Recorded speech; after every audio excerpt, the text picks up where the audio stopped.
of the city of Bloomington Township to order. And if we could, if everyone could say the Pledge of Allegiance.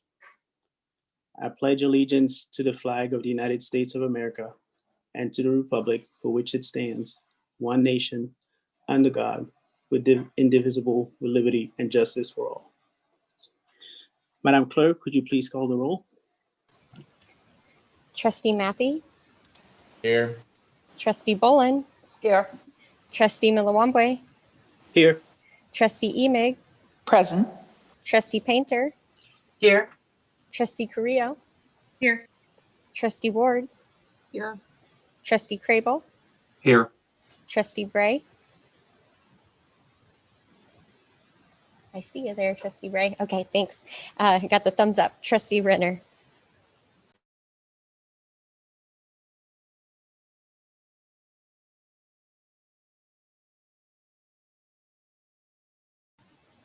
Trustee Milawambwe? Okay, sure. Sorry. I thought when you said Trustee Renner, he might be there. Okay, so we're going to go ahead and move on to the consent agenda. Are there any items on the consent agenda that anybody would like to remove?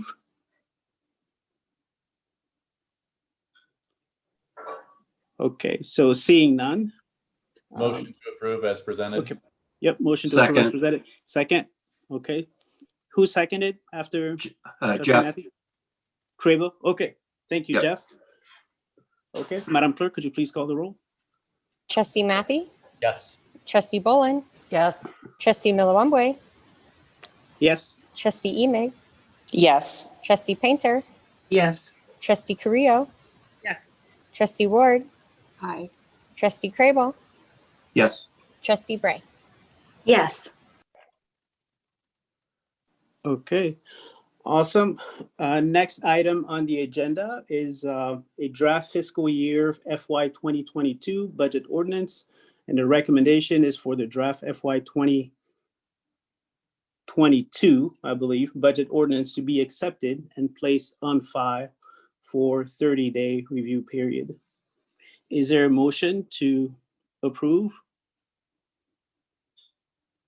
Okay, motion by Trustee Painter, second. I can't see it. Okay, second by Trustee Bolin. Madam Clerk, could you please call the roll? Trustee Matthey? Yes. Trustee Bolin? Yes. Trustee Milawambwe? Yes. Trustee Emig? Yes. Trustee Painter? Yes. Trustee Carrillo? Yes. Trustee Ward? Aye. Trustee Crable? Yes. Trustee Bray? Yes. Okay, thank you. The item passes. Next item on the agenda, we're going to move on to reports by elected officials. And as I understand, Township Supervisor Deb Skillroot is not available. Is that correct? That's correct. She had surgery this morning. Okay, sounds good. So is anybody filling in on her behalf, or should we just move on to you, Scott? Steve. Yeah. Steve, You sorry. can move on to me. She submitted a report. Nobody's given it orally. Okay. All right. Okay, thank you. So we'll just go ahead with you, Steve. We just finished up the 2020 border review, which ends the current year's assessments, and we're moving on to 2021. If you look at the charts in 2020, the number of border review appeals filed was down a little bit, and the amount of change is still about average on a negative slide. We went through the appeal process with no in-person hearings. Everything was done over the phone or through Zoom meetings or Teams what the county had. Right now, the total assessed value for the city is at about $2.5 billion approximately. Any questions? Any questions for Steve? Okay, it doesn't look like it.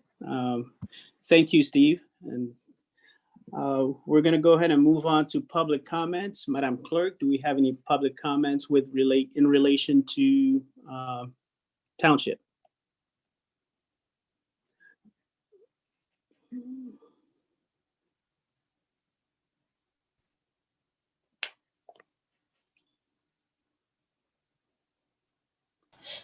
We do not. Sorry, I held down my space bar and nothing came out. Apologies. Okay, There's no sorry. public comment tonight. Thank you. Yeah, no worries, because at the same time, I had, I guess, some iPod or AirPods or something that just kind of interfere with my screen here, so I couldn't see what was going on. Okay, sounds good. Awesome. It's a fun day today. Lots of interferences. Okay, well, since we do not have any public comment, do I have a motion to adjourn? So moved. Okay. Moved by Alderwoman Boland, and it looks like a Trustee Boland, and it looks like Trustee Painter also seconded. All those in favor signify by saying aye. Aye. Aye. Aye. Okay, awesome. We will see you guys at 6 o'clock. Hopefully by then the mayor will be back, but we'll see. All right. Thank you all so Thank much. you. Thank you. Time for a quick bite. Leslie, we're just using the same meeting invite, right? Yes, that's correct. Okay, thank you. And then just as a heads up, we do have an executive session, and just before the executive session starts, we'll send out a new invite so that they don't get mixed up with the first one to get into the meeting. Mm-hmm. Thank you. You're welcome. Okay. Awesome.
Can everybody hear me?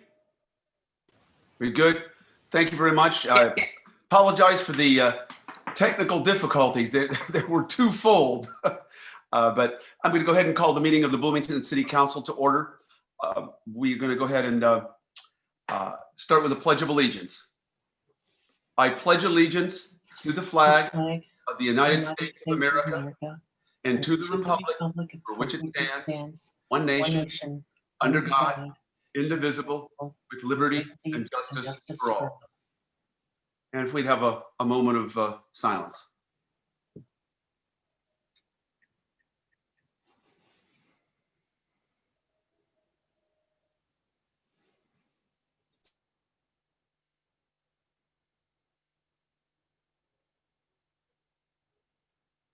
Thank you very much. Madam Clerk, would you please call the roll? Councilmember Matthey, Here. Councilmember Bolin. Here. Councilmember Milawambwe, Here. Councilmember Ime, Here. Councilmember Painter, Here. Councilmember Carrillo, Here. Councilmember Ward, Here. Councilmember Crable, Here. Councilmember Bray, Here. Mayor Renner. Here. Thank you very much. We're going to go ahead and start with a COVID-19 update by our city manager, Mr. Gleason.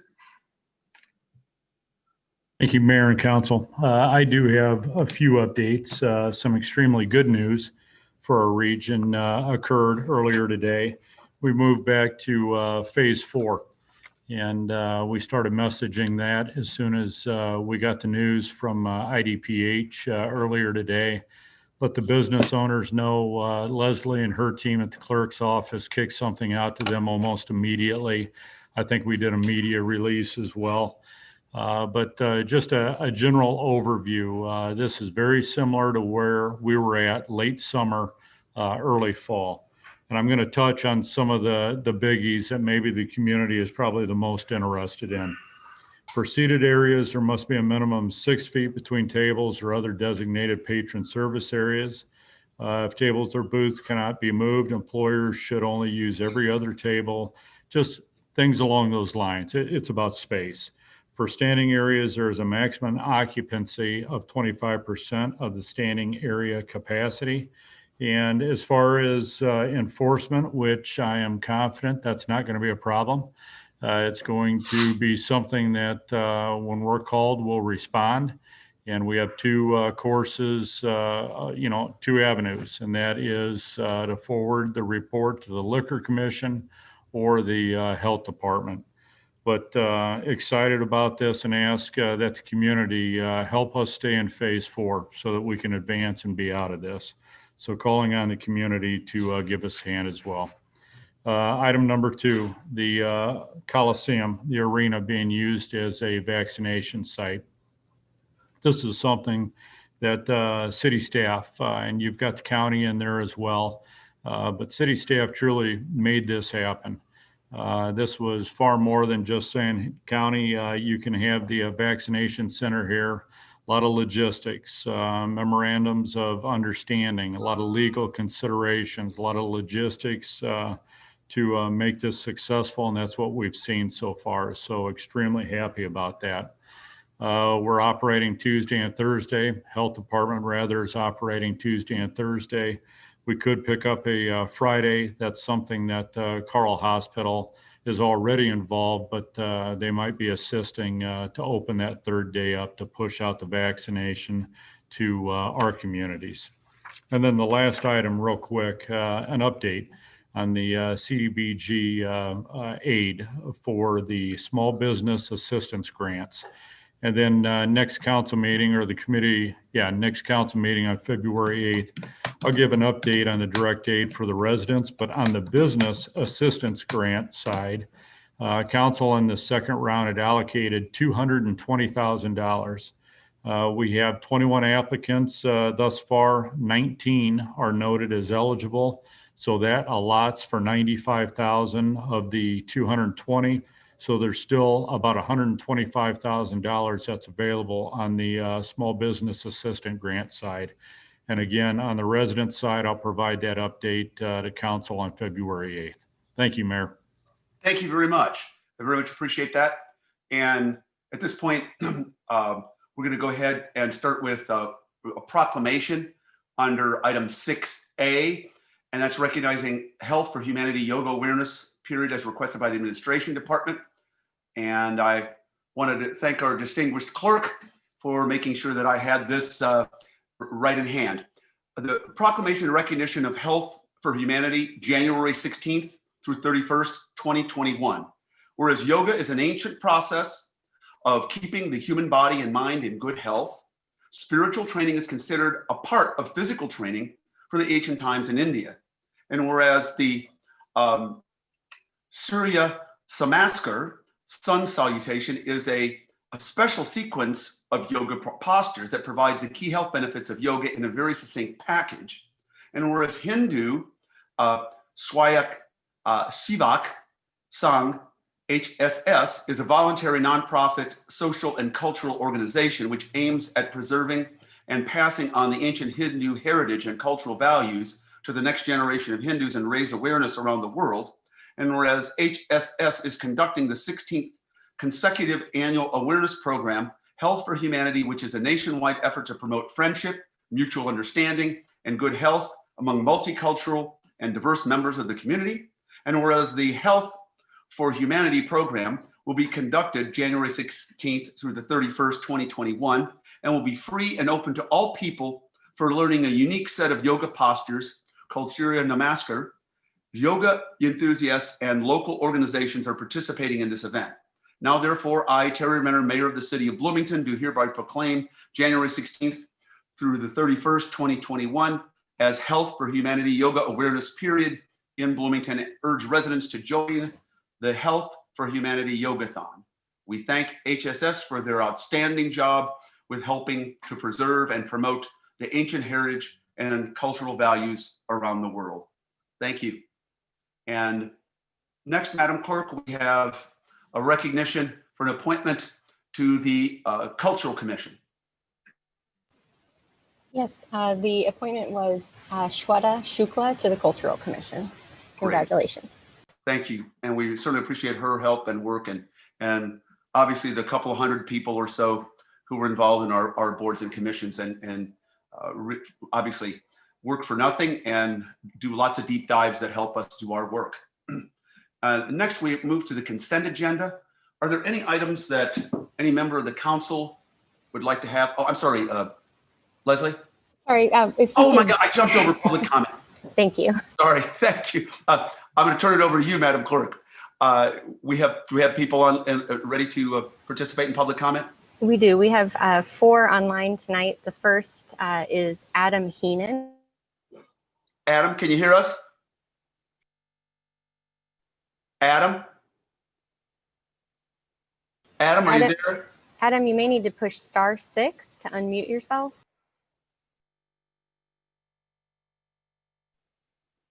Adam, are you online? Well, Madam Clerk, you can go to the next person, and then we can come back to Adam if time permits. Go ahead. Sounds great. The next one is Krishna Balakrishnan. Krishna, are you there? Krishna, you may have to press *6. Can you hear me? Yes, we're good. Go ahead. Actually, I think that's Adam Heenan. Is that right? Oh, was that Adam? I am here and ready, but if the other person is ready too, they can go first. Okay. Is Krishna, were you on too? Krishna. Yeah. Okay. Since I call on Krishna, let's go ahead and do that, and then Adam will come back to you. Okay. Can you hear me? Okay. Yeah, go ahead. Oh, okay. Sorry about that. My name is Krishna Balakrishnan, and thank you for the opportunity to provide a comment thanks to the mayor, city council, and city staff. So I'm one of the petitioners for one of the items on the consent agenda for rezoning the Hawthorne subdivision. Just want to take this opportunity to just clarify some of the comments that I didn't hear them directly, but from other council members and other staff city staff that I heard from the residents that that are neighboring to where we are planning to rezone the property. So I just wanted to start off by saying I just want to assure everybody that we're doing this out of good faith and we want to develop the land. We've had the property for almost 8-9 years since we got the ownership, and we just wanted to have some development in the property, and that's the outcome of what we did for the condo subdivision that came out there, and we're just continuing the process for it. So I'm just going to highlight on the 3 things that I heard was a concern. One was the traffic, and the other was the property value and the green space. About the traffic, the location where we are rezoning it, most of the traffic is going to get diverted either through Woodbine or Leslie Drive, which would have the traffic go to GE and Towanda Barnes. And the subdivision that is nearby, which is on Norma Drive, Sapphire Lake, wouldn't get affected based on the plans that we have. I want to lay that out. And second thing is the home values was one of the concerns since we're planning multifamily units. These units are going to be high quality, like the ones that we did right now for the townhome subdivision that we have on Woodbine. So we want to assure everybody that it's going to be high quality, that's going to be appealing to the neighborhood standards and all that. And obviously, we own majority of the land there, and we don't want to shoot ourselves in the foot by putting low quality units out there. The third thing I want to assure is the green space. So we're adhering to all the green space and the parkland requirements that the city has laid out. So we're just following all the process, and I hope the council would consider approving this and moving forward with this development. That's all I had. Thank you. Thank you very much. And let's go to Adam. Adam, are you still on the line? I am. Yep. Can you hear me okay? Absolutely. Go ahead. You got it. Thank you, city councilors. I come to you tonight with a serious issue. On or about January 19th, the Bloomington Police Department posted a still image of a black man filmed by a doorbell camera somewhere in our area with a caption that read, "Help us find him," on their Facebook page. The BPD posts gave no proof of wrongdoing, only saying elsewhere in the post that he was wearing a FedEx uniform, picked up a package, then put it down and left, and is currently under investigation and assumed to be the person they're looking for since December. The police never stated if they verified that this was a FedEx worker or not before posting the image. Now, to the best of my knowledge, the posts have since been removed, but I'd like to express that I think it's a terrible policy for the BPD to be posting pictures of individuals for whom they are looking. The general public should not be outsourced to do the work of those who are trained, city-paid investigators. Now, through a request, the BPD provided me a link to their current BPD social media policy, which was last reviewed in February 2016. And without being an expert on social media, I was still able to determine that there are a number of outdated web terminology and practices that are most likely no longer considered best practices in community safety and policing, and may not even be up to date in terms of social media legal and ethics standards, such as Illinois laws regarding image and audio usage. But most importantly, anytime the BPD posts what amounts to a wanted poster is problematic in many ways, but may also lead to false tips, putting innocent individuals, disproportionately Black and Indigenous people of color, in potentially dangerous situations with our paid law enforcement or from others acting out, quote unquote, street justice. Could someone taking the law into their hands try to justify their actions based on a post from our Bloomington Police Department?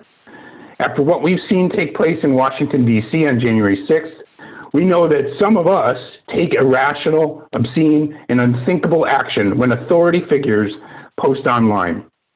Now, I implore the City Council, with direction from the PSCRB, to seek changes within the BPD's social media policy to prevent this type of broken windows bounty hunting, and bring the Bloomington PD social media policy up to safety, ethics, and legal standards for online activity by those acting on behalf of the public. No posting of pictures of people whose identity they don't know, or individuals who haven't been charged of a crime. Even better, no posting of images of individuals who've yet to be convicted of a crime. Furthermore, I would implore the Bloomington Human Rights Council to look into this man's case in terms of any violation of this person's privacy under state law of image or likeness sharing and/or potential violation of guidance issued by the Illinois Department of Human Rights. Thank you for your consideration on this. Thank you, Ed. Next, Madam Clerk. Next up, we have Radhan Kumar Ramachandran.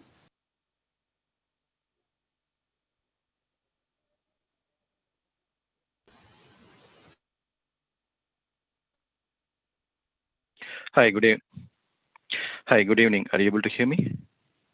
We can hear you. Go ahead. Good evening. Thanks for the city members and everyone here for providing me this opportunity. I represent Woodbine Investment Group, who are the current developers of the 10 townhomes adjacent to the property that is currently being rezoned or requested being rezoned under agenda item 8G. I like to add some more points to what Krishna, the landowner, mentioned. We developed around 10 townhomes there in 2 separate buildings. And as part of phase 1, we completed all these 10 townhomes, and 5 of them are currently sold. And then the other 5 is currently listed. And these are, like Krishna mentioned, upgraded high quality construction following all City of Bloomington codes and ordinances and National Residential Building Code. And also in terms of the families out there, we have 3 first-time homebuyers and 2 families that are downsizing from communities like Hawthorne and other high-end communities, which also talks about the quality of the construction that we have put in there. Thereby, we are not leaving anything to the question of reduced building values or home values in and around the area. And also in the best interest of both the backyard neighbors who are the Narma and also the families who brought these townhomes from us, we would like to see the adjacent property also rezoned, because the current B1 residential zoning does not permit us to continue this development with a special use permission, which is what we did last time. So that's where we are kind of requesting the landowners to extend this rezoning also. Just to give some additional information, we plan to put in some homes which with extremely modern new architecture out there, which again is going to improve the total outlook and flavor of the community. And like Krishna mentioned, we definitely don't want to hit our foot by going in for anything lower quality or anything that disturbs the quality of the community out there. Again, thanks everyone for providing me this opportunity, and I'm providing these information in favor of the request for rezoning. Thank you. Thank you very much. At this point, now we can move on to the consent agenda. Are there any items that any member of the City Council would like to have removed from the consent agenda? Sorry, Mayor. Yeah. We do have one more person to speak on public comment. I thought you had 4. I misunderstood. Yeah, this is the 4th one. And then I also have a list of emailed persons that emailed public comment. Sure, thank you. All right, so next up for public comment is Ravichandran Natarajan. Can you hear us, Ravichandran? You may need to press *6. Ravichandran, can you hear us? Are you there, Ravichandran? Yes, good evening all. Able to hear me? Yes, go ahead. Yeah, good evening all. Thanks for the City Council members for allowing me to give my comment on the new development of project. So my name is Ravichandran Natarajan. I live in 3701 Pamela Drive.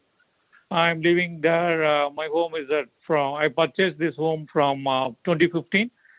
So I heard about this rezoning opportunities happening in the Woodbine. This is the rezoning on the property on mixed residence district and as well as the multiple family residence. So as a community living there, I welcome this project, and also I see that the new time home townhomes which built recently. I visited that, and a couple of my friends also bought this property, which I liked the way it was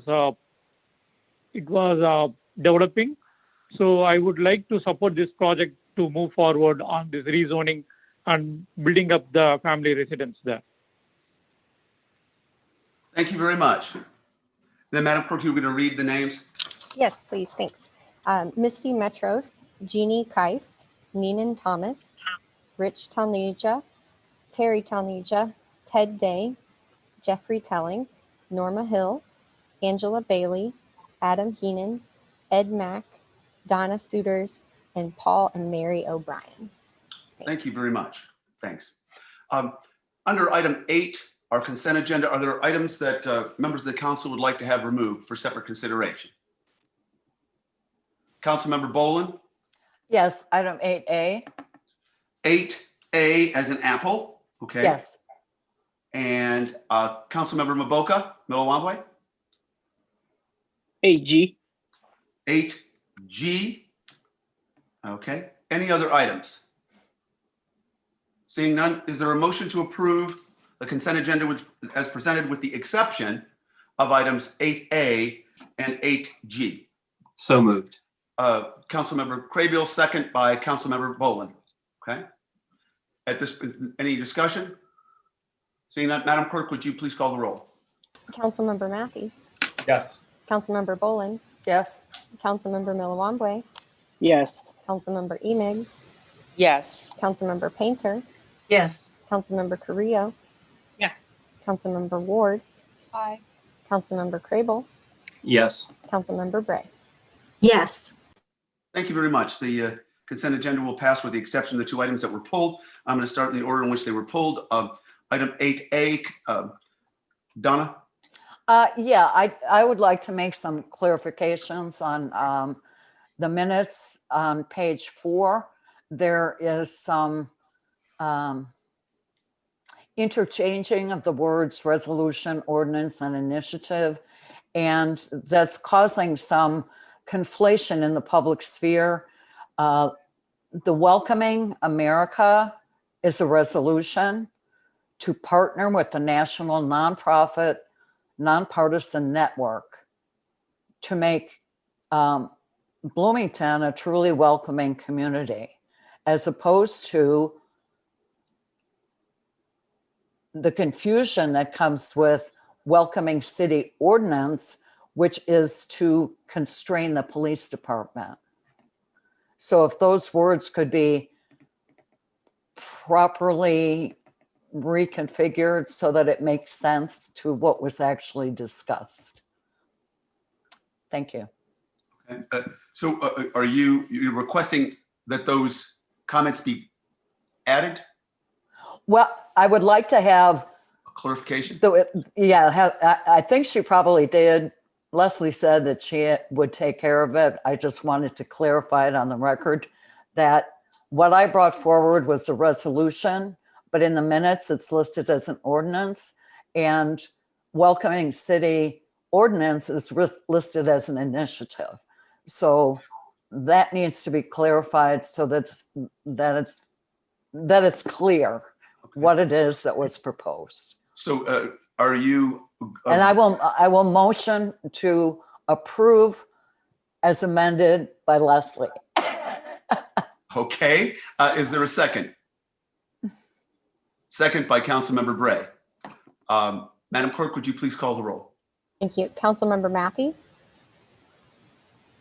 Just for clarity, you know what the minutes are going to say now, right?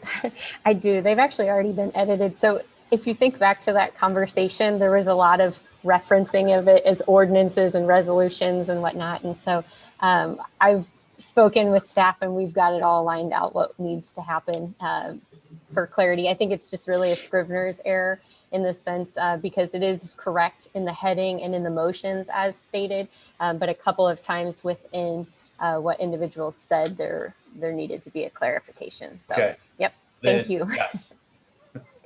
Councilmember Boland. Yes. Councilmember Milawambwe. Yes. Councilmember Emig. Yes. Councilmember Painter. Yes. Councilmember Carrillo. Yes. Councilmember Ward, Aye. Councilmember Crable, Yes. Councilmember Bray. Yes. Thank you very much. Motion carries. No nays to announce, Madam Clerk. We move to item 8G, and that was pulled by Councilmember Milawamble. Mboka? Sure. So based on the emails that many of us have received, and some of which were also shared with the Planning Commission, I believe there seems to be some confusion amongst residents as to the scope of the project envisioned by the developer, and therefore a need for clarification. So as a result, I'd like to make a motion that this agenda item be sent back to the Planning Commission for additional input on the record from residents, and hopefully conversation as well between the neighborhood and the developer. Okay. Is there a second? I'll second that, Mayor. Second by Councilmember Bray. I do have a question, first of Mr. Jurgens. Since this has already gone through the process, are there any legal issues for us? We had lots of people that have now come forward that said nothing through the initial processes. No, and that's kind of the reason for sending this back to the Planning Commission, so that this will go through the formal process and they will be on the record. My understanding is some of it was, and so part of, I think what the motion allows is for that further discussion to maybe get some clarity on some of those concerns that have been raised. Okay. Councilmember Matthew, you had your hand up. Mr. Jurgens just answered my question. Thank you, Mayor. Okay, thank you. I appreciate that. Any Councilmember Bolin and Bray? Donna?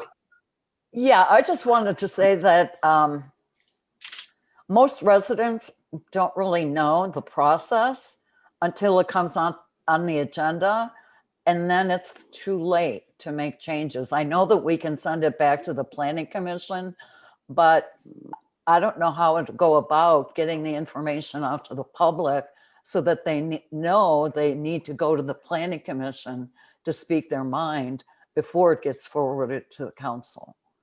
Thank you. Councilmember Bray?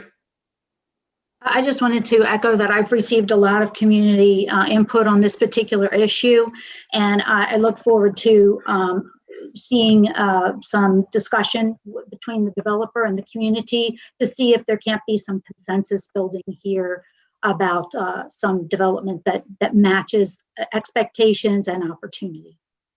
Great. Thank you very much. Anyone else? Seeing none, Madam Clerk, would you please call the roll?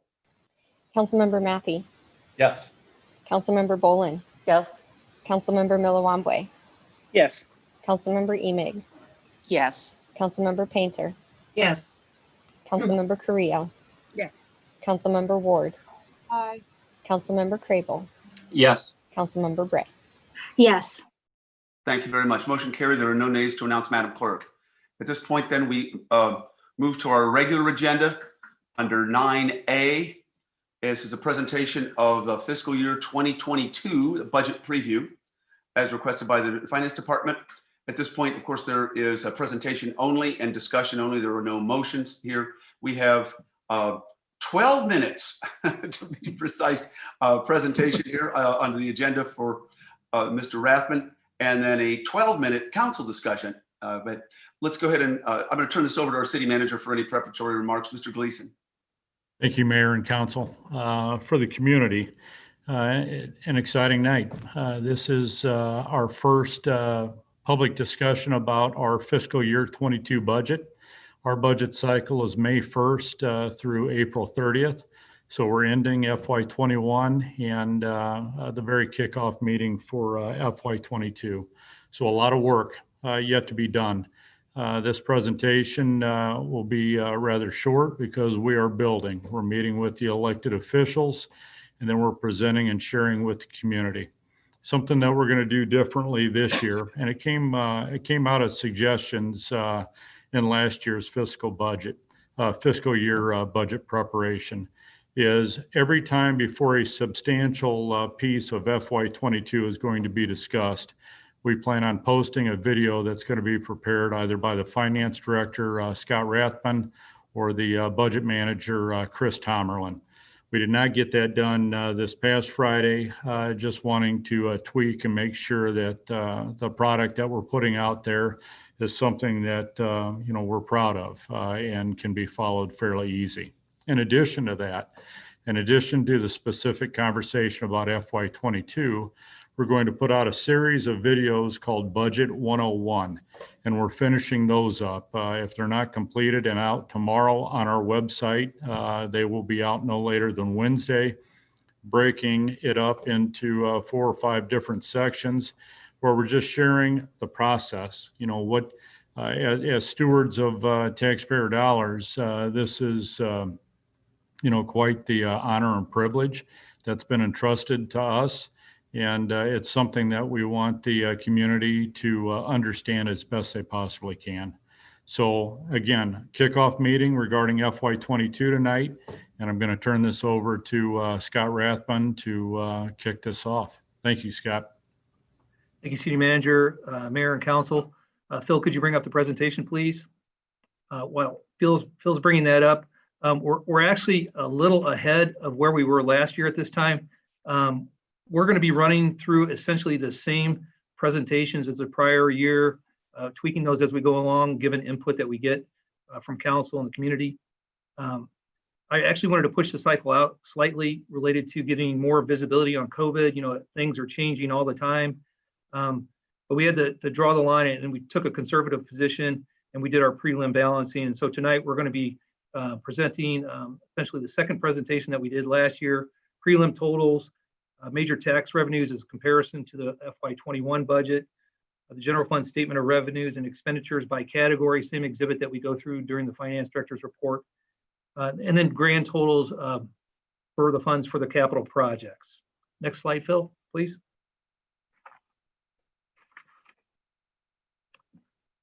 Oh, wrong presentation, Phil. I didn't even notice the title. We need the budget presentation, please. And actually, real quick for the community that's watching, end of the month is always finance director's report. Scott's going to do that, and that's what was accidentally put up on the screen. So give us just a second.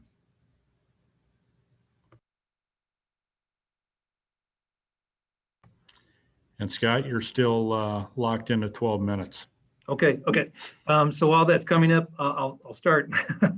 We're currently at a citywide budget total of $245 million. Next slide, please, Phil. That's roughly a $15 million increase.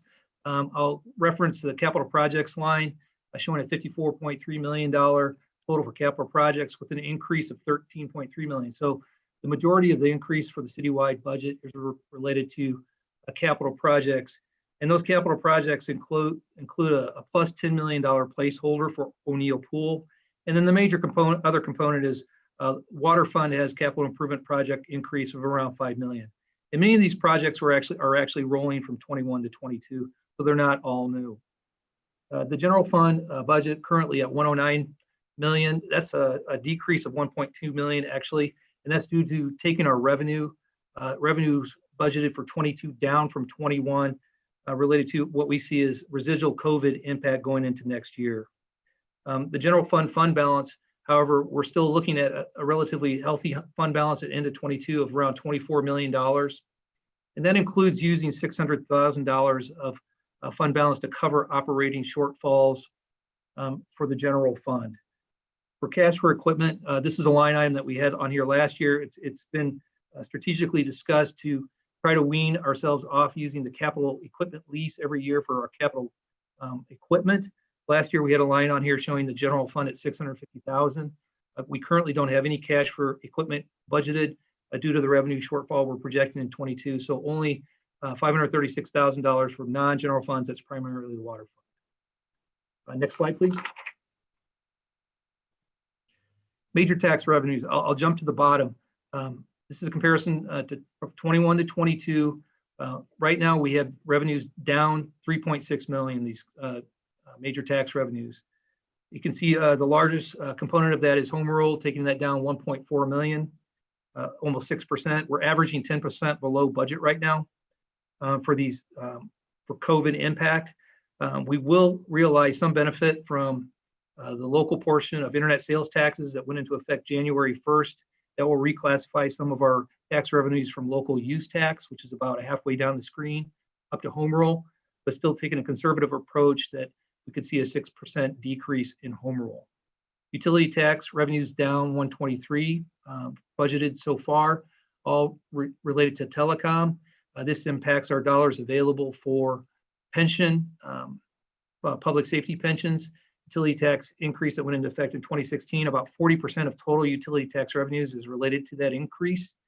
And so 40% of that $123,000 will be have a direct impact on the revenues available for public safety pensions. Food and beverage.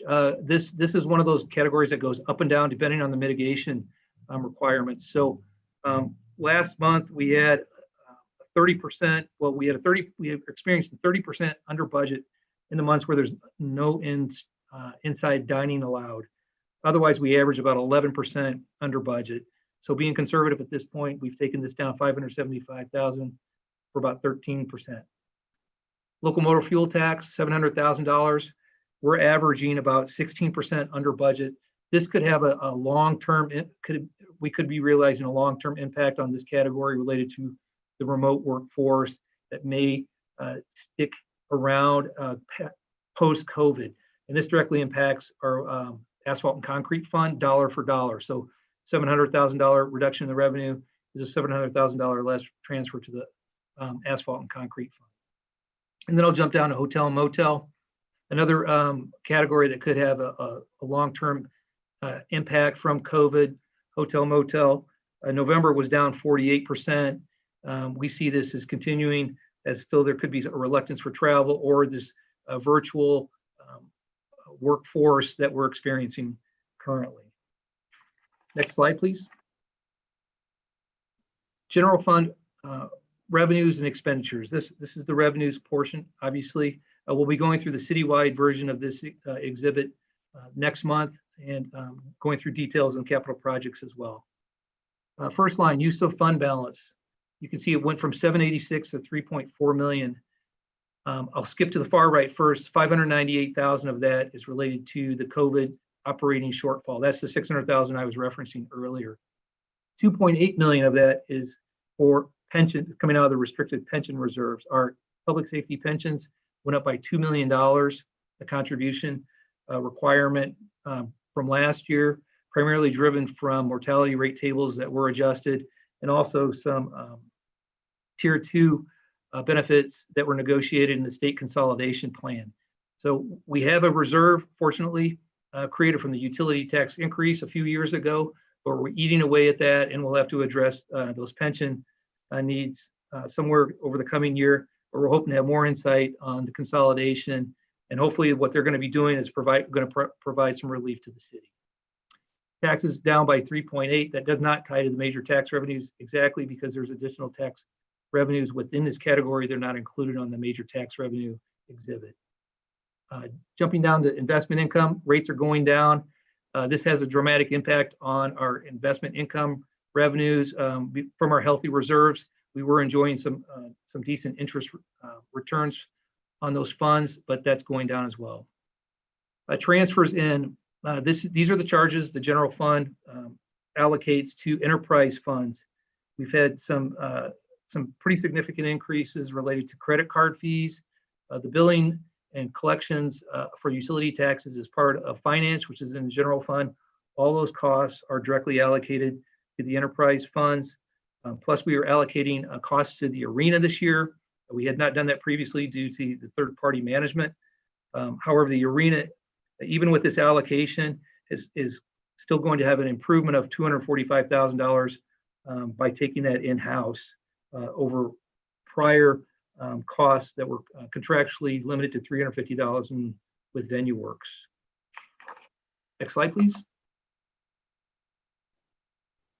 General fund expenses, salaries, just a 0.8% increase. We have a vacancy savings. We bumped our vacancy savings offset to $2 million. It was 1.75 for 2021. This is a line item that we've inserted a couple of years ago related to historical underages, if that's a term, in salaries related to staffing challenges, specifically with police and fire.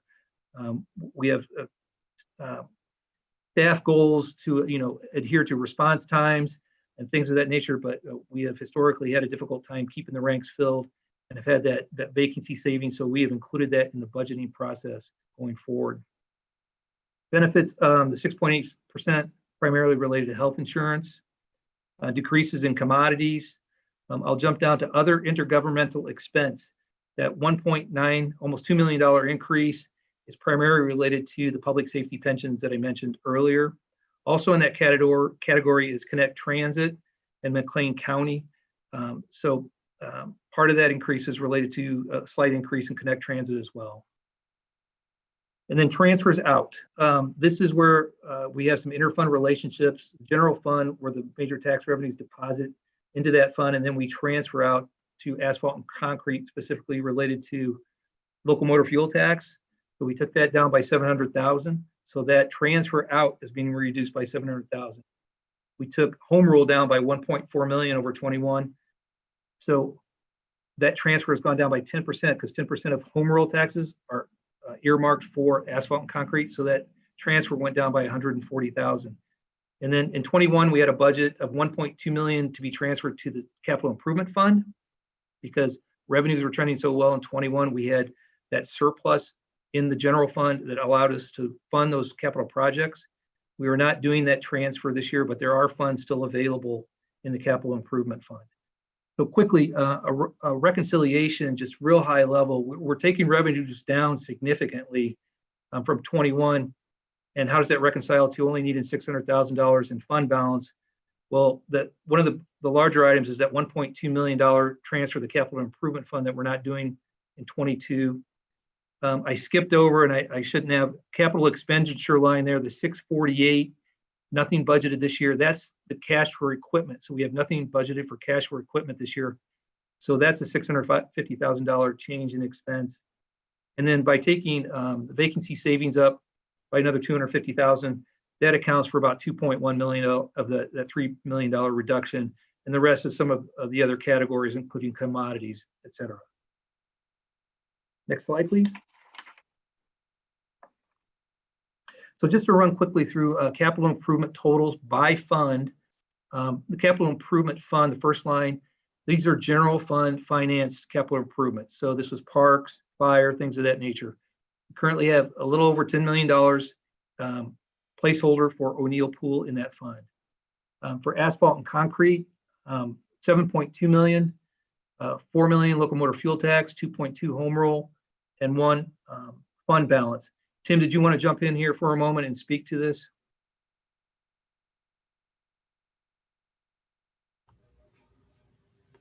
Say that one more time, Scott. Did you want to jump in and speak to the asphalt and concrete and keeping the funds being projected for 22 at that level, that minimum level? And for the community's sake, this is something that the council's weighed in on, which is not to say that a decision's been made at all. This is, again, very early in this FY22 process. But there's a number in increasing the 4 additional cents for the local motor fuel tax in April of 2019. A pledge was made to the community that if we hit this level of spending, we are going to be able to maintain our road repairs, sidewalk repairs. Well, I think it would not surprise anyone that with COVID over the last 11 months, that we have had a dramatic hit to the revenues that we take in typically in the local motor fuel tax. But I think what we're discussing at this point is still maintaining that number that we have discussed with the community in 2019. This time last year with the preparation of FY21, we may continue that just to maintain that progress that we are actually making. Sometimes it may not seem that way, but we're making progress with our streets and sidewalks. Thanks, Scott. Thanks, sir. And that fund, we try to maintain a fund balance because a lot of the expenditures occur early in the fiscal year and the revenues come in later in the year. But we're extending our use of fund balance, kind of taking out that reserve to try to meet that minimum requirement that the city manager just spoke of. Motor fuel tax, this is the state motor fuel tax, our share of that. These are for larger projects that the state has to approve. Water, 12.9 million, that's up from 7.8 the prior year. Sewer, 5.8, storm, 1.7. And the library, this is their design for their new improved facilities, the design plans, and the arena for design and review of the rooftop units there. So that's roughly 54.3 million. If you foot this, it doesn't add up to exactly 54.3 million because we rounded up to hundreds of thousands here. So I want to point that out to auditors in the audience that might be putting my totals. So next slide, please. That really concludes where we are currently with the prelim budget. We'll have another update on February 22nd to review the citywide revenues and expenditures, go through details on capital projects. The proposed budget presentation will be even in more depth. We'll be running through these same set of exhibits every presentation so the community has a chance to kind of really understand some of the numbers and what drives them. So, everything is still kind of in motion. The impacts of COVID change, today moving into phase 4, I believe it's referenced. That's a very positive thing. So we'll take a fresh look at our numbers, but currently I'm pretty, I don't know if I say satisfied, but we have a very strong local economy, resilient economy, and we have strong reserves that we can fall back on. So it's very beneficial going into the next fiscal year with those assets behind us. So at this point, I'll pause for questions.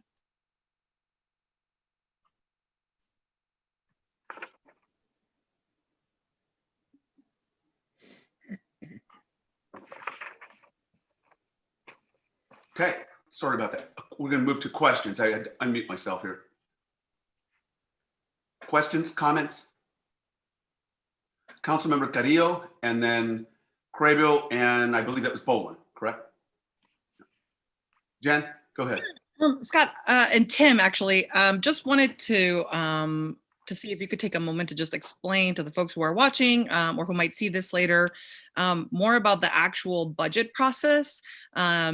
Because we're not voting on individual line items. So can you just kind of tell us what is to be expected from this point until a budget gets approved?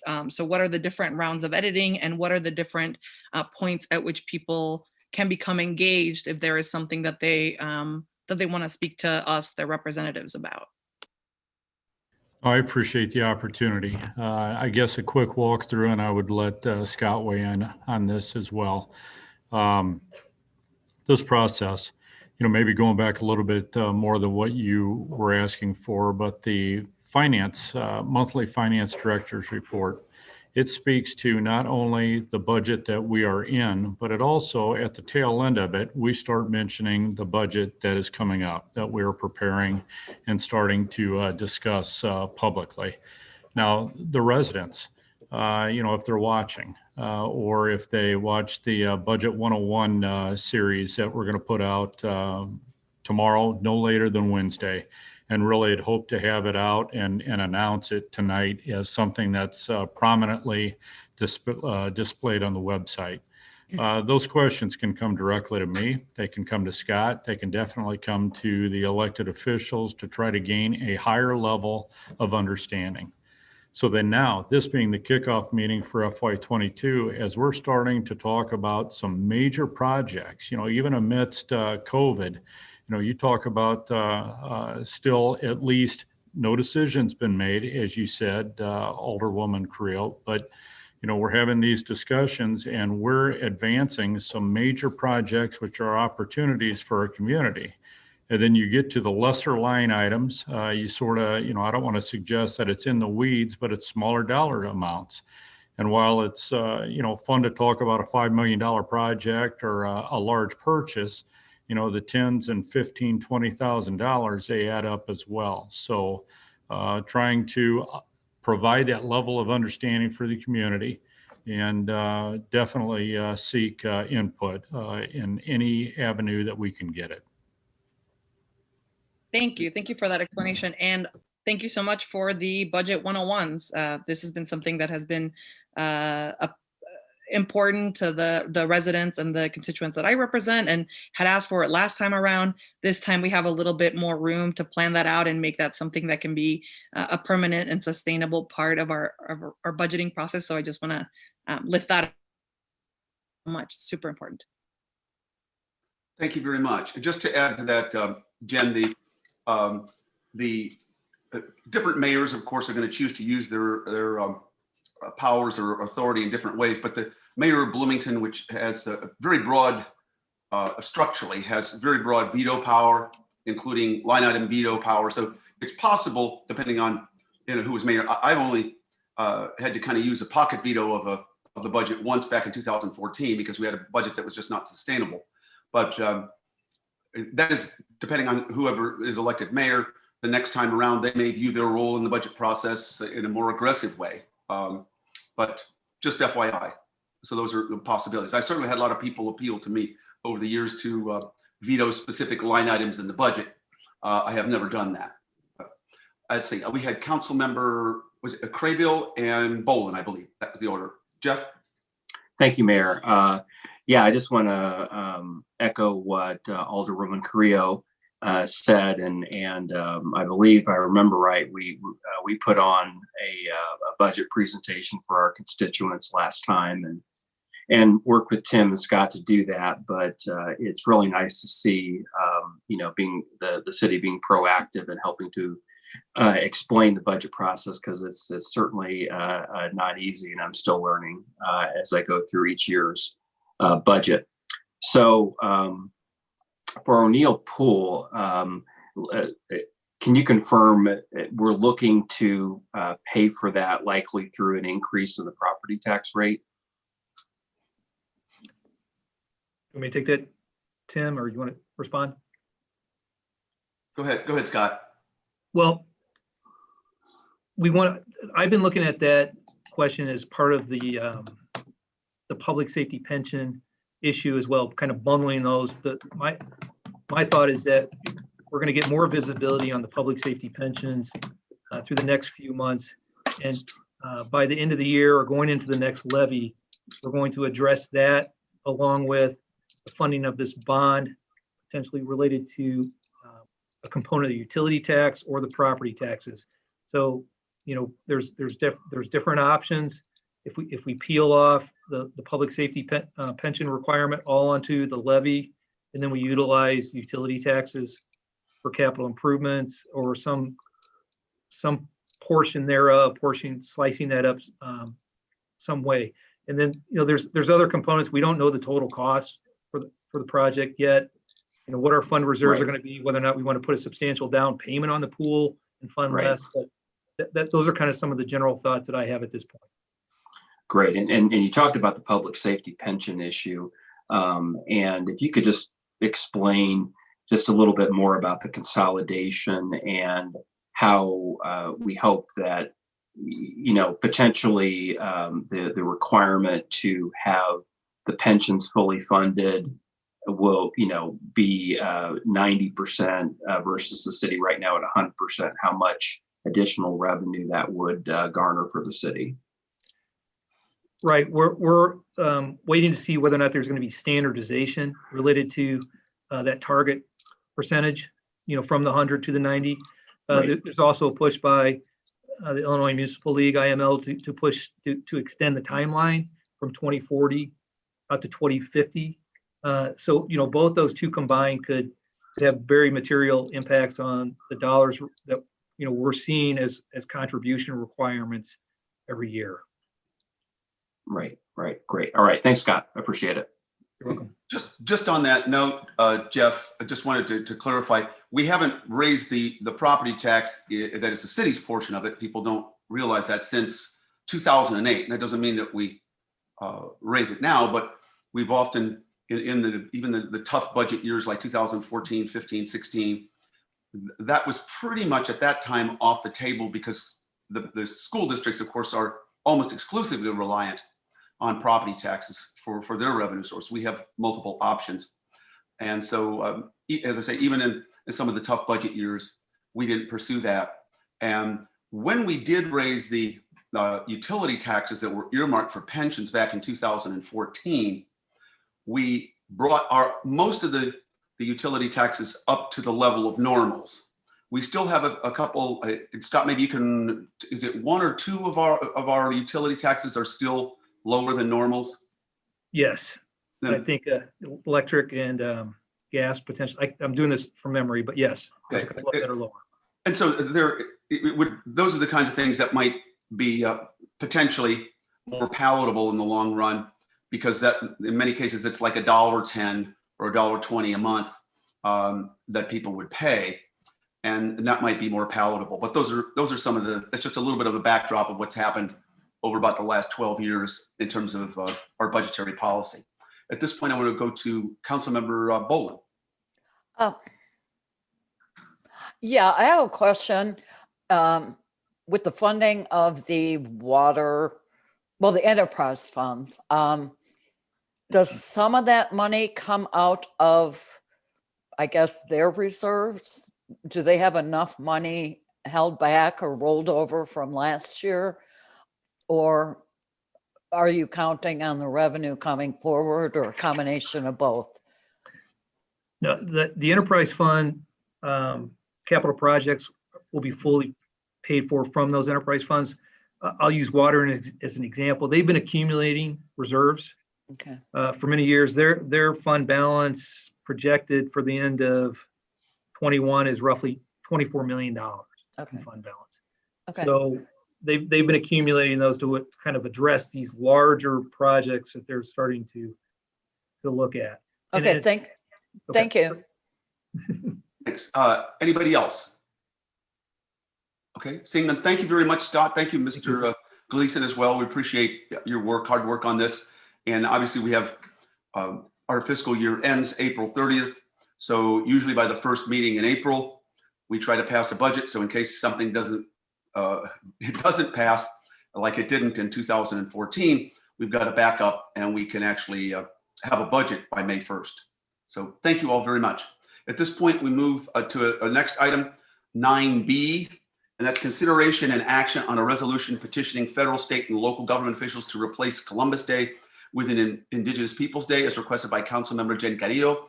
And at this point, we'll start with a 5-minute presentation by Councilmember Carrillo, and then up to about a 15-minute council discussion, and then we will vote. So Councilmember Carrillo, go ahead. Thank you so much, Mayor Renner. I don't plan to take up the whole time. I think most of my comments about why this is needed have been heard.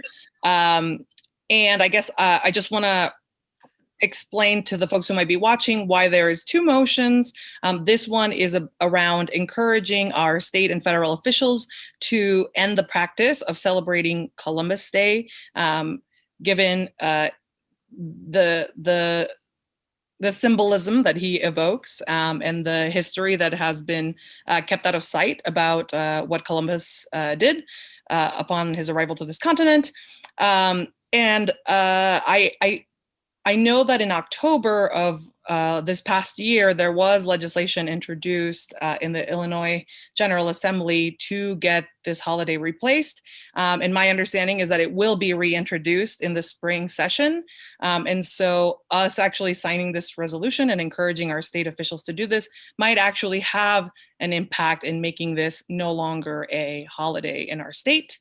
So I encourage all my fellow council members to support. And then the other ordinance is about celebrating Indigenous Peoples Day here locally, because our city never officially recognized or celebrated Columbus Day. So we are not replacing one holiday for another, because we never celebrated Columbus Day at a municipal level. But these 2 proposals go hand in hand. So I hope that folks will support both. Okay, just to clarify, Jen, so that I can is it fair to say then that item 9B is again a resolution where we would urge federal, state, other local officials to replace Columbus Day with Indigenous Peoples Day, and the other one is, of course, a local ordinance. Right. Is that a fair summary? The things that we have power over, which are what things we celebrate locally as a municipality. And my hope would be that we decide to recognize Columbus Day on the 2nd Monday of the month. of October. But the first is a resolution because we don't have power over what holidays are celebrated at the state level. However, we can use our power and our influence to advocate for a culture shift around an issue that is, really important. I think particularly given the last 4 years, we can set the record straight, and we should use our power and our privilege to do that. Thank you. Again, I appreciate the clarification. At this point, we'll begin a 15-minute council discussion, or up to 15 minutes. Comments on this, on again 9B, which is the resolution. 9C will be a separate discussion dealing with the ordinance locally. But comments about the resolution? Any council members? Okay. Well, at this point, I will ask for a motion. Is there a motion to approve this as presented? A resolution urging other elected officials to do this. I think you have a comment from Jeff. Oh, I'm sorry. Oh, I see hands now. Okay, I didn't see any hands before. Jeff Craybill and then Johnny Painter. Thanks, Mary. Yeah, I pushed the button a little late there. So I guess first I'd like to take the moment to recognize the Native American tribes that lived in this area before Europeans. That include the Kickapoo, the Peoria, the Kaskaskia, the Muami, and the Oyata Sakoin tribes. So I know some people in the past have referenced that, this resolution ordinance is somehow cancel culture but actually it's correcting prior cancel culture. Cancel culture is Christopher Columbus's genocidal treatment of indigenous people in the Americas. Europeans continued cancel culture of Native Americans, some of whom lived in this area for centuries. So let Columbus stay in the history books, but let's not celebrate him.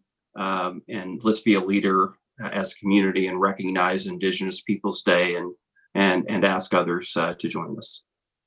Thanks. Thank you very much. Councilmember Painter. Thank you. I just wondered if you talked to the school boards. Hello? We hear you. Johnny, go ahead. Yeah. I just wondered if you talked to the school boards about this, because they last year celebrated Indigenous Peoples Day. I think it was on the Monday before they celebrated Columbus Day. Have you discussed this with them? Are you addressing that to Jen? Yes. Okay, Jen, a question asked you? Go ahead.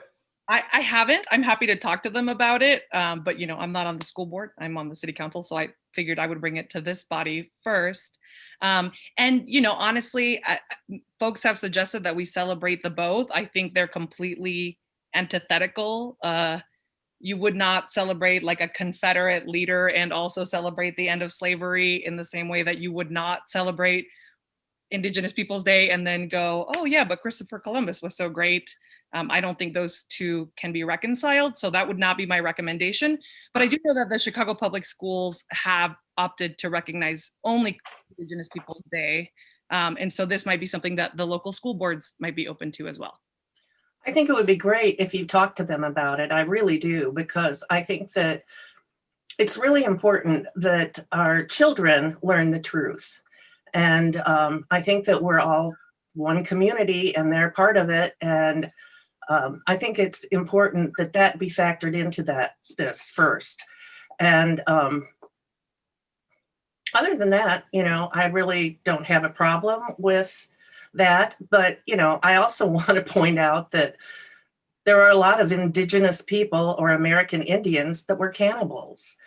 There were 3 tribes in Texas that were, and the New York Times has a great article that they wrote about the cannibalism of the Indians in Colorado. So are you going to include that too in the educational component of all of this? I mean, I think the truth really needs to get out there. I do, but the whole truth. And I'm just curious about what that has, what does cannibalism have anything to do? Does that mean that genocide was justified because they were cannibals? Is that what you're suggesting? No, I don't think either of those things were justified. Oh, okay. I think we've moved on, and I hope we stay moved on from those things. Sure, But I'm not going to slam one culture over another. We need to get the truth Point of out. order, point of order. This isn't a debate. Alderman Painter has the floor. Thank you. Well, I don't. One at a time. Councilmember Painter and then Councilmember Carrillo, if you want to respond. Councilmember Painter. Well, I guess I'm done. I just made my point. Okay. But I think that a little more needs to be considered. This needs to be fleshed out a bit more. And also, when I look at the resolution, have you thought about going to other communities and doing this all together, like to Peoria or Champaign-Urbana or Pekin or Decatur, and so we could sign on together as a strong group? Sure. Carrillo. Yeah, I would be more than happy to do that. I think that's great. I love Bloomington being a leader in that coalition. But just with all due respect, Councilmember Painter, it must be easy to move on when it is not you and your family that have been personally affected. In my conversations with folks who are Indigenous, they have to live every day knowing that all of this was built on the graves of their ancestors. And so to say move on without sharing that history, we don't I didn't say that. We've moved on. I don't think that that's the case. Like white supremacy and genocide continue to exist in the world, and so we will continue to have to fight it. Oh, okay. I'm not okay. I think we don't. I don't think we want to get in a situation where we're talking past each other. I think if I interpret Councilmember Painter's remarks were that all of the history, the more that we can make that clear, the more that we can educate people, the better. But at this point, let me ask if there is a motion. We can continue a few more minutes of debate. Is there a motion and a second? At this point, we don't have a motion. Yeah, I'll make that motion. I'll second. And second by motion by Councilmember Carrillo and second by Councilmember Craybill. Any other further comments at this point? Okay, Madam. Councilmember Milawamwe. You need to unmute. Okay. Oh, yeah. Sorry. Thank you. I myself, I think it's, this is it's not an easy decision. I think, when I thought about how we voted on the initiative initially, it was, I don't want to say it was contentious, but I think there were different opinions. And to me, that's a little bit reflective of what we do have in the community as well, because we all receive emails where people have a different opinion. So what I think what I expected out of this is to get a little bit more information, to really provide some additional background, on what it is that we're trying to accomplish, and also educate the community as a whole before we take a vote that we all consider is very important, because otherwise I think it starts to feel like it's more opinion as opposed to something that is that has a solid foundation. And I don't mean that to say that what is being proposed is not valid, but I think there is some value in also educating the community as a whole, because people do have different views of it. We've had Italian Americans who say they value Columbus, and they kind of celebrate Columbus Day because it means one thing to them, and there's others who don't. So I do think there's certainly value in providing broader education on the topic before we take an important vote. Particularly given that we have a number of folks in the academic community here, who can educate us on this particular topic. And I know some might feel like they're educated, but I know there are others who are also not educated. I'm specifically talking about the broader community in general. I think it makes for better votes that would, kind of would be sustainable, throughout the test of time. So. Thank you. Councilmember Carrillo, sorry. Yeah, I don't disagree that education is a good thing, Councilmember Malamwe. But just in the same way that I'm not going to say that a precursor to celebrating Juneteenth is for everybody to acknowledge the harms of slavery. Like, we should all know that by now. It's 2021, and there shouldn't need to be any convincing around that. And that's why, without hesitation, I would support that. And I would encourage you to think about this in a similar way. This should not be an issue that is that controversial, and that it is, I think, signals how much progress needs to be made in this community. And we were elected to lead, and we were elected to legislate based on our values and based on the things that we know, which is why I have led with this proposal. And I think at this point, I would like to just call the question. And okay, all right, thank you very much. Madam Clerk, I think would agree. Madam Clerk, would you please call the roll? And we'll start with, obviously, Councilmember Matthew. Madam Clerk. Councilmember Matthew. Yes. Councilmember Bolin. And this is on the resolution? Yes. No. Councilmember Milawambwe. No. Councilmember Emig. Yes. Councilmember Painter. No. Councilmember Carrillo. yes. Councilmember Ward. Aye. Councilmember Crable. Yes. Councilmember Bray. No. Okay. The motion carries. There are 4 nays to announce, Madam Clerk. Councilmember Bolin. Councilmember Milawambwe. Councilmember Painter. Councilmember Bray. Okay. Thank you very much. Now, again, we go to the next item, which again is related, except this is actually an ordinance, consideration and action on an ordinance recognizing Indigenous Peoples Day within the city of Bloomington and amending chapters. Oh, I gotta get my glasses here. Oh, sorry. 22.2 of the city code to have the Human Relations Commission to partner with community organizations in service of this day, as requested by Councilmember Jen Carrillo. And once again, I'm gonna turn it over to Jen. You have up to 5 minutes, and then we have about a 15-minute council discussion. Councilmember Carrillo, anything you want to add or clarify? Discussion has been had. I'll make a motion that we approve this as presented. Okay, is there a second to Councilmember Carrillo's motion? Second by Councilmember Emig. And again, any further discussion on this? It's a similar issue, but obviously this is the one that's the local ordinance. Councilmember Bolin. Yeah, I would like some clarification. There's some vague or ambiguous language in the whereas number 6.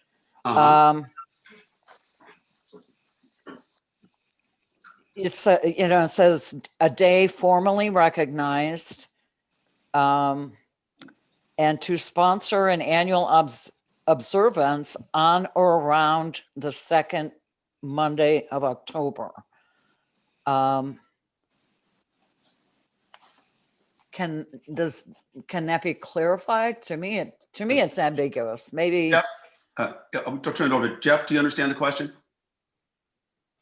Or Billy? Billy has his hand up. Start with Billy. Okay, thanks. Thank you, Mayor and council members.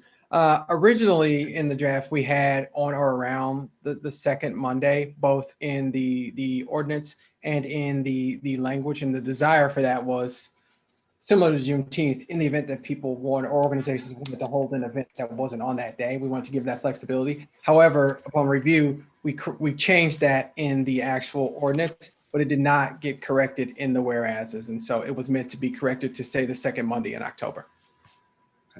Does that clarify things for you, Councilmember Bolin? Well, there's a second part to that. Now that that's clarified, in the change that will happen within the Human Relations Commission ordinance, it says on the 2nd Monday of October, which does not correspond to the ordinance itself. That is correct. It was, both were supposed to say this on the second Monday. Originally, we had on or around to give flexibility. However, upon further discussion, we made them both. The intent was to make them both the second Monday in October. So then the wording on the ordinance needs to be changed. Is that correct? No, the ordinance on the whereases would need to say on the second Monday in October. Well, the word in the ordinance says on or around, so that would need to be edited somehow, amended. There's a confliction between what the ordinance says and what is going to be put into the Human Relation Commission ordinance. So I would like that, either take the word out of the ordinance or add the word to whatever the intent is. I can't vote on something where I don't know what the intent is. I can't read people's minds. Right. Like And some people claim to. So Billy, go ahead. no, I think Tim has his hand up. Oh, Tim, did you want to explain? No, what I was going to say is Alderwoman Bolin actually started to explain what I was going to ask the clerk to explain. We can call this a Scribner's error, but if you don't mind, I'd like to turn it over to Leslie to clarify the pathway to get this before council for a vote. Leslie. Thank you. So right now we have Councilmember Carrillo making the motion and Councilmember Emig seconding it. So if we could just amend their motion to amend the ordinance to read on the second Monday in both the ordinance and as presented in the exhibit, that should be fine. Councilmember Carrillo, are you okay with that? Got a thumbs up. Thank you. And Councilmember Emig? Thank you. Seems like we got it. Okay, so that we're all good on at least what it is we're talking about and voting on. Thank you. And Donna, did you have something else? Well, I just want to clarify now that in the ordinance, the word around is scratched out. Is that correct? That's Okay. correct. Okay. All right. Let's see. We have Councilmember Ward and then Emig. Molly? I've lost my train of thought now in the midst of all of that. So I'll pass. Okay. Councilmember Emig. Thank you, Mayor. We can always come back to you, Alderwoman Ward. I'm glad that Alderwoman Bolin clarified that statement. It helps me. I was wondering about that wording too. So I appreciate that you brought it to the forefront. I have been a longtime advocate for history and civic education. I'm in a museum. It is a fundamental form of cultural literacy, and Columbus's arrival launched an era of exploration and colonization. And it is interesting to me that FDR endorsed Columbus Day as a symbol for promise and immigration. But history is about studying change over time. And while European powers were opened up, the colonization of the New World led to the exploitation of its indigenous peoples. We can and should acknowledge all facets of history, indeed in our educational systems especially, while also acknowledging that we no longer choose to celebrate or honor an individual who represents a catalyst that was a movement into significant suffering. So I think that this particular aspect of the two-pronged initiatives that we're discussing tonight, this one I think is particularly useful because it does, for me, center the opportunity to educate and not to deny, but merely to seek to understand, while also just acknowledging that as our perceptions change over time and our understanding of history becomes more rich, that we acknowledge the past in a way that is responsive to how people experienced what they went through. So I thank you for your time. Thank you. Councilmember Ward. Yeah, I think there's a certain irony in that I was distracted, because I think that's actually the point that I'm trying to make, is that last fall, as I was coming onto this council, there was conversation about how it seemed like the previous resolution that had been made, or proclamation rather is the word I'm looking for, had been kind of overlooked this past fall, and nothing was really pursued with regard to Indigenous Peoples Day. And I think that that's representative of what happens when something isn't taken seriously and put into an ordinance. I think that's why we need an ordinance, because there's lots of noise that can distract us, and lots of ways that we can continue to overlook truth. And I think having it as an ordinance and having it as something that we hold ourselves accountable to looking at is pretty essential here. So forgive me for being distracted earlier, but I think that actually makes the point that I was trying to make. Thank you very much, Molly. Last but not least, because we're a little bit over time, Councilmember Painter. You're on mute. Johnny? Johnny, we can't hear you. Johnny, we can't hear you. Sorry. Lost audio, Mayor. I'm trying to help. Oh, yeah, I'm okay. trying to help her, but I can't. It's not letting Gotcha. me unmute her either. Sorry. Gotcha. Okay, sorry about that. Well, at this point, I'm going to go ahead and we're going to call the question. And Johnny, if we can't hear you, you can either go up or down. Okay. Madam Clerk, would you please call the roll? Councilmember Mappy, Yes. Councilmember Bolin, Since it's really focused around education, I will go along with this. Okay. Councilmember Bolin, I'm sorry, Councilmember Milawambwe, Mboka? Sorry, I had to unmute myself. Yes, I like the idea of education. So, yes. Councilmember Emig, Yes. Councilmember Painter, Yes. Councilmember Carrillo, Yes. Councilmember Ward, Aye. Councilmember Crable, Yes. Councilmember Bray. Yes. Thank you very much. The motion carries. There are no nays to announce, Madam Clerk. We'll move on to item 9D, and that's consideration and potential action regarding ordinance 2020-18, an ordinance declaring a local emergency due to the COVID-19 virus and enacting various emergency measures. And I'm going to, and this again is there are no modifications recommended, but I'm going to turn this over to Mr. Gleason and possible council questions. Mr. Gleason. Thank you, Mayor. No modifications, like you just said. There could be some at the February 8th council meeting. Okay. Thank you. Thank you very much. Next, we move to our finance director's report. And I'm going to turn it back over to you, Mr. Gleason, and I'm guessing perhaps Mr. Rathman. Thank you, Mayor and Council. Like I said at the beginning of the FY22 budget presentation, the kickoff, this is the last council meeting for the month. We continue to be impacted by COVID, but not as much as we thought as a community. And in several areas, we amend our projections, our negative projections to a little bit firmer ground, but make no mistake to the community, while we're positive about where we stand financially, there still is a COVID impact to this community. But a lot of times when we comment, it's because we're very aware of some of the surrounding communities that were far worse shape going into COVID.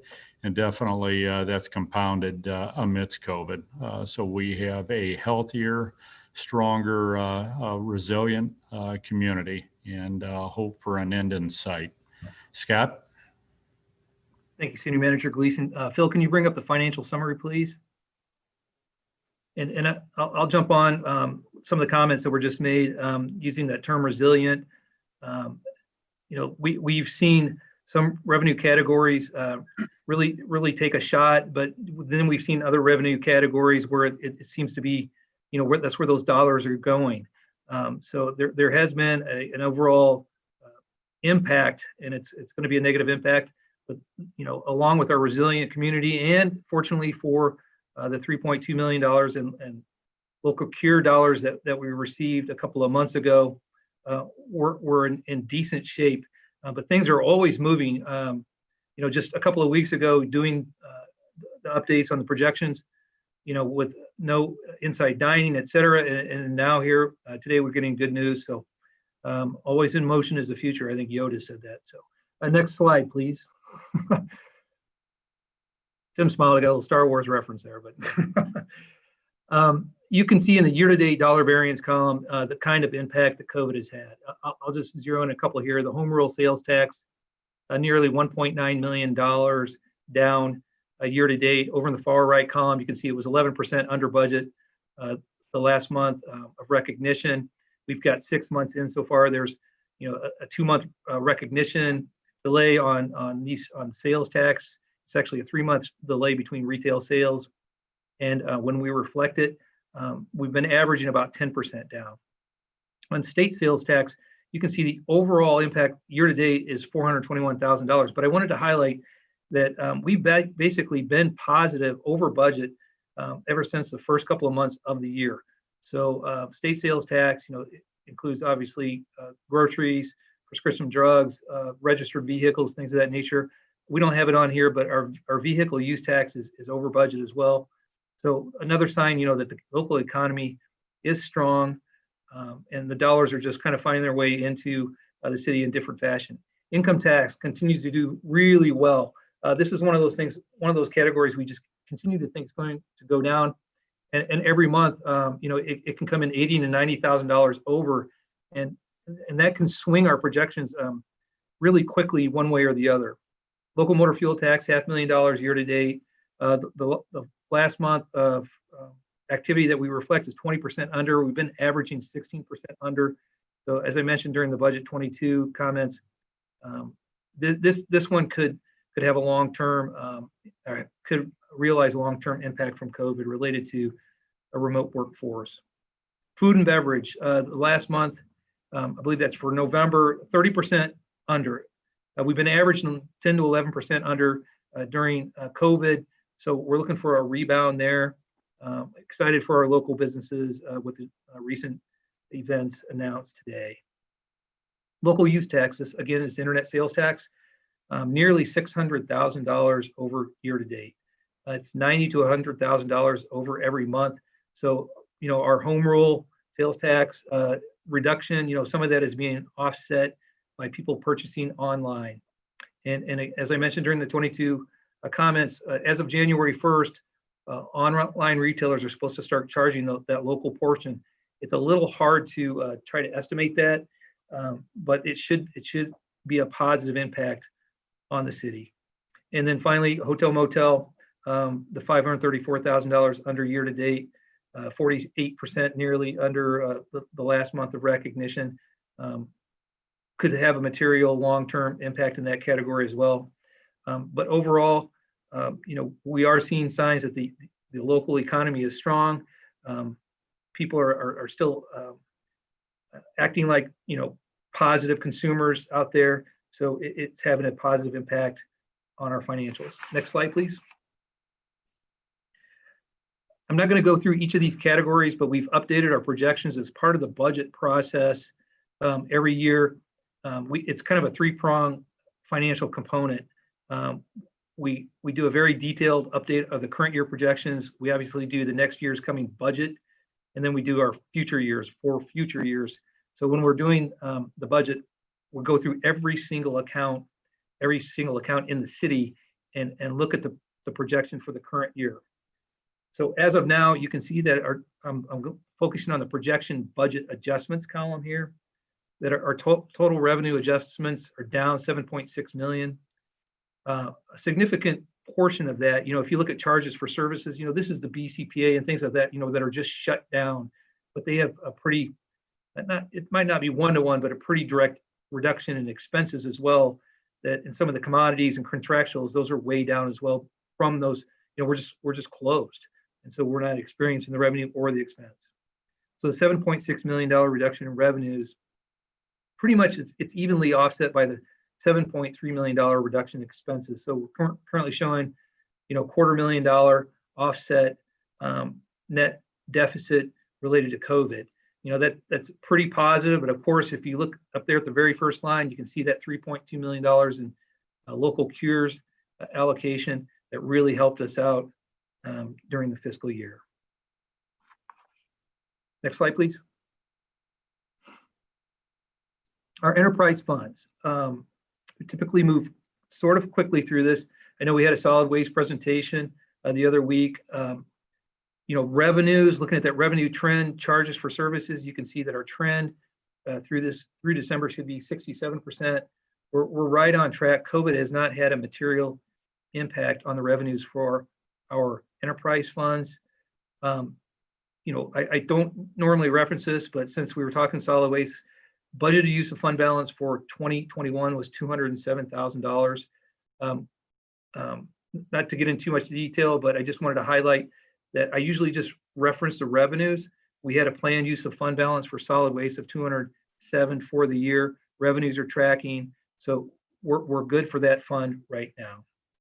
And I will conclude at that part and see if there are any questions related to 21. Questions of Mr. Rathman? I can't see everybody here. Hold on, sorry. Madam Clerk, I wonder if you could help me. I don't see any hands up. No hands? Okay. Thank you. Thank you. And thank you, Madam Clerk. Thanks, Scott. We move then to our city manager's discussion. Mr. Gleason. Thank you, Mayor and Council. I've got 4 slides. Phil, if you would put up the first one, please.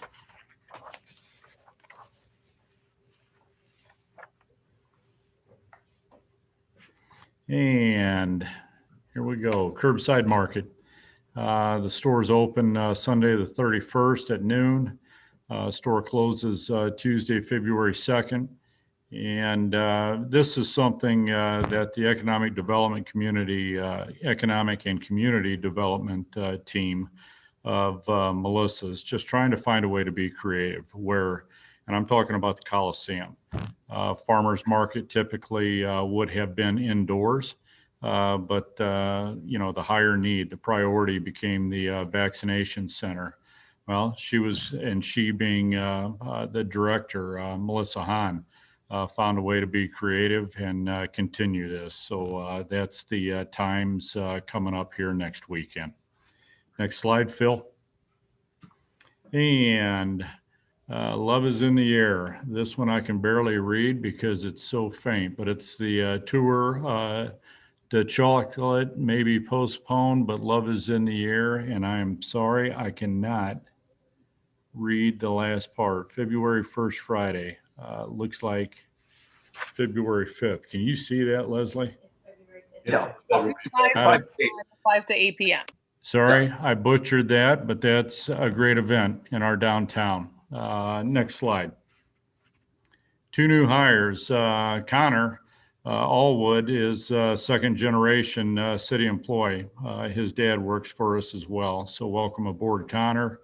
And then we have Charlie Kaiser, utility worker. Welcome aboard to Charlie as well. Last item is a recognition. And this is one that we've received, for the past several years. Our HR director, Nicole Albertson, is the one that, is not just her, but this recognition really does go to her efforts that she's provided for the city. American Heart Association has defined best practices for employers to use to build a culture of health for the employees in the workplace. Workplace Health Achievement Index measures the extent to which the company has implemented those workplace health best practices. Companies recognized at the gold level have achieved an index score of 175 to 217, which is the max. And I know I read that very quickly, but this is truly a big deal. And the fact that we received this from the American Heart Association repeatedly really is hats off to this organization, trying to place that high value on heart health and wellness for the employees and for the organization. So congratulations. That's all I've got, Mayor. Thank you very much. Thank you very much. We certainly appreciate it. And the only remarks that I have are related to things that Mr. Gleason and Billy and others have managed to make happen. And that is, if you haven't seen our new administrative offices on the 4th floor of the Government Center, they've done an outstanding job. And it's a really wonderful space. And not just for the mayor's office. I had, when former Mayor Jesse Smart came in, he said, "Oh, that's the same carpet we put in back in 1989.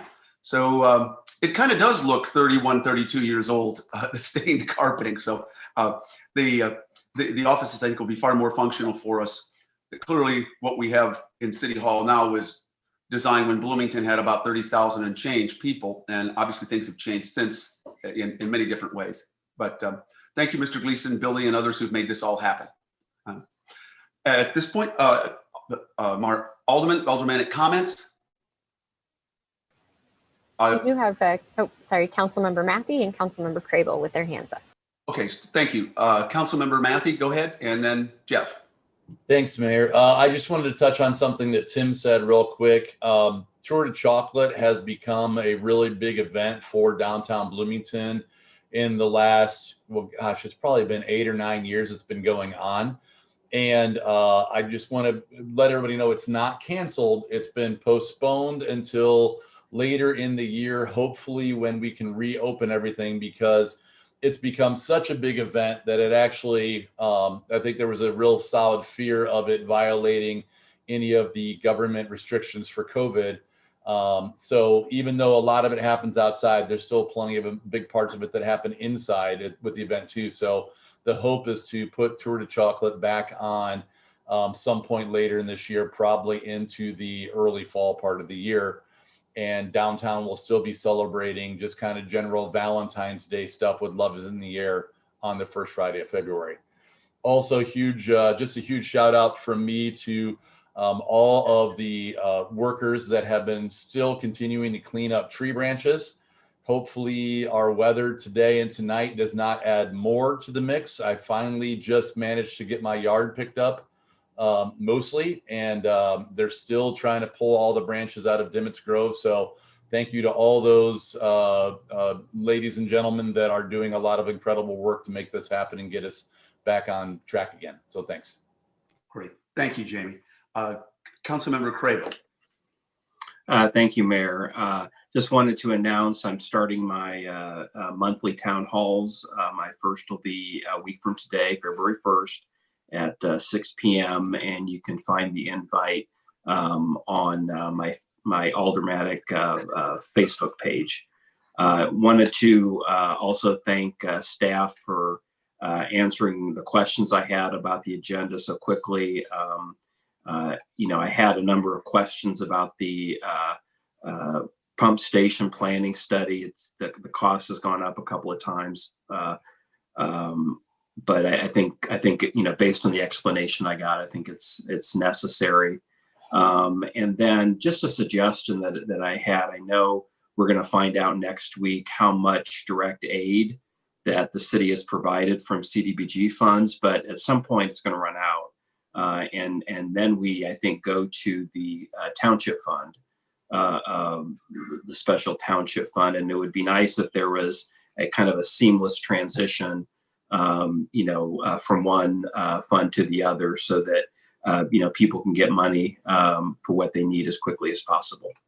That's all. Thanks. Thank you. Anybody else? Thank you all very much. At this point, I need a motion for us to go into I'm sorry, Councilmember Boland. Yeah. Oh, you don't? She's making a motion, I believe. Oh, okay. I'm looking for a motion to have us to go into executive session for the purposes that are presented for collective bargaining that is listed on our published agenda. Moved by Councilmember Boland, right? Is that what you meant? Okay. And second by Councilmember Matthey. Thank you. And Madam Clerk, would you call the roll? Yeah, and just to clarify, it's collective bargaining, section 2C2 of 5 ILCS 120. Councilmember Matthew, Yes. Councilmember Bolin, Yes. Councilmember Milawambwe, Yes. Councilmember Emig, Yes. Councilmember Painter, Yes. Councilmember Carrillo, Yes. Councilmember Ward, Aye. Councilmember Crable, Yes. Councilmember Bray. Yes. Motion carried, and we're now in executive session. And Sorry. Mayor, actually, because we're in the Zoom meeting, all of the council persons need to check their email. There's a second Zoom invite, so you'll actually just leave this meeting. We have to leave that and go back in. Correct. Yeah, in order to keep the recording separate. So you'll go click the other link that you have in your email. It was sent during the meeting. We'll see you there, and then we'll come back to this one. Thanks. Yeah. And no action will be taken except adjournment when we come back to this meeting. Right. Thank you, Jeff. Thanks, Jeff. Great. Talk to you in a sec.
I think we got just about everybody here.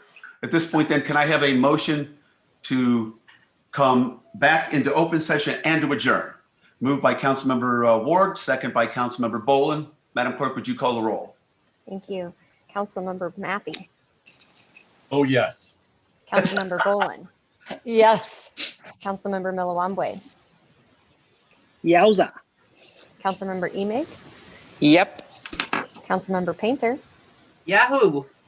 Councilmember Carrillo is not with us, Councilmember Ward, Ay, ay, ay. Councilmember Crable, I guess. Councilmember Bray. Yippee. And yippee, we are adjourned. Thank you, everybody. I appreciate it. Take care. Bye. That's what happens when you go late. Everybody gets crazy. Take care all.